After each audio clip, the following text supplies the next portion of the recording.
আপনারা জানেন আজকে দীর্ঘ 15 দিন 20 দিন ধরে কোটা আন্দোলনের দাবিতে শান্তিপ্রিয় ছাত্ররা তাদের অধিকারের দাবি তুলেছিল। সরকারের পক্ষ থেকে তাদের দাবি কোর্টের মাধ্যমে নিষ্পত্তি করার চেষ্টা করলেও পরে অবশেষে বঙ্গবন্ধুর কন্যা মাননীয় প্রধানমন্ত্রী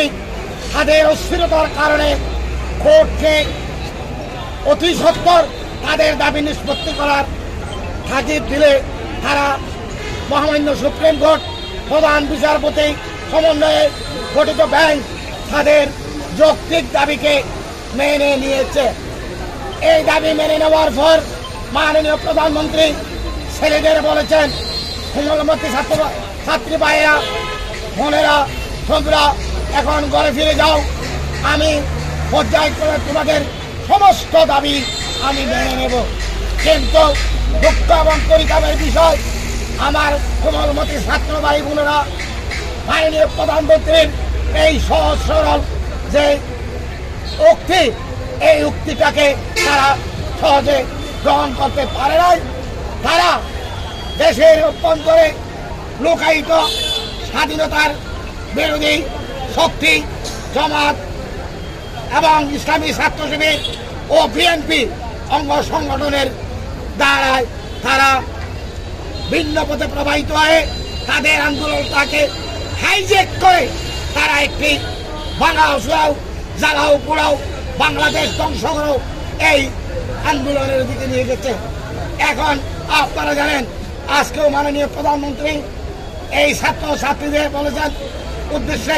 গুরুত্বপূর্ণ বক্তব্য রেখেছেন এবং বলেছেন যে আমরা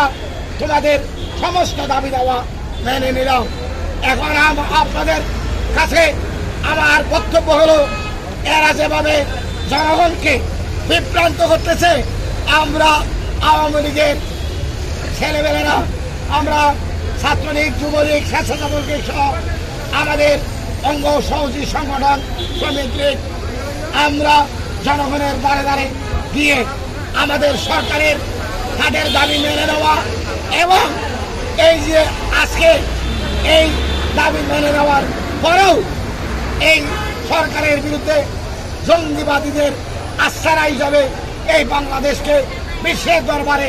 পরিচিত করার যে ষড়যন্ত্র, সেই ষড়যন্ত্র থেকে আমাদেরকে রক্ষা করতে হবে। আর কোমলমতি ছাত্র ভাইদের আমরা বলবো, আমরা তোমাদের অভিভাবক, আমি তোমাদের পিতা, আমি তোমাদের পিতা হিসাবে তোমাদের কাছে বিনীতভাবে আবেদন করব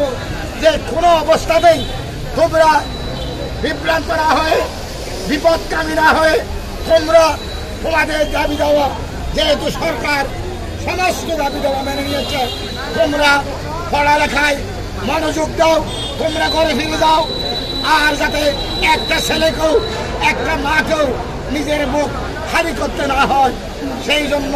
তোমাদের সার্বিক সহযোগিতা আমরা কামনা করছি। এই কথা বলে